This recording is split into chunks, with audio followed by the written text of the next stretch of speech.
Hi friends, I want to tell you very briefly about how preferential voting works in Australia as compared to, let's say, a system that we might be more familiar with, let's say in India or in Britain.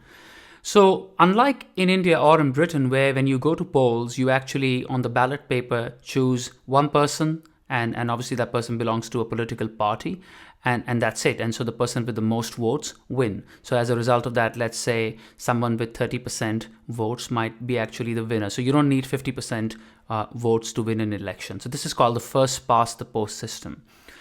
Unlike this system in Australia, when you go to fill a ballot paper, all the candidates who are running for election in that constituency, so let's say there are 5 candidates who are running in a constituency, all their names are on the paper.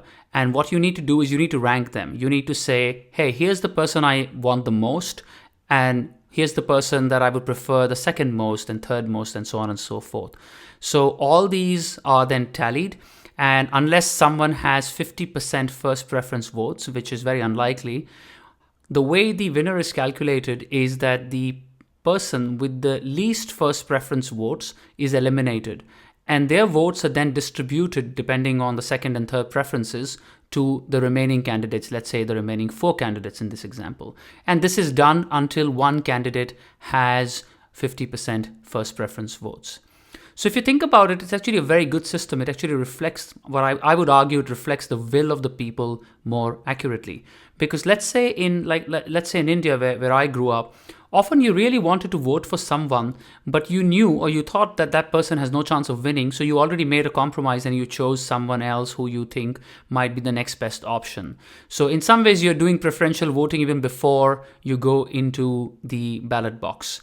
And so I think this system is actually a better mechanism, and you can vote for who you really want for, and if that person doesn't win, then you can also decide how your vote should be treated after that first candidate might be eliminated.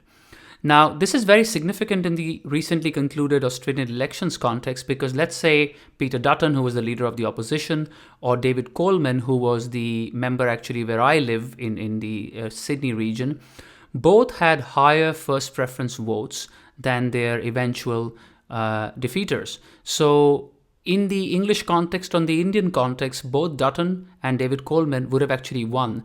But in the Australian context, it so happens that there were more second preference votes that clearly flew to their opponents, and therefore both of them lost. And I think this was a very interesting phenomena, which has resulted in the Liberal Party losing the current election to the extent that it did.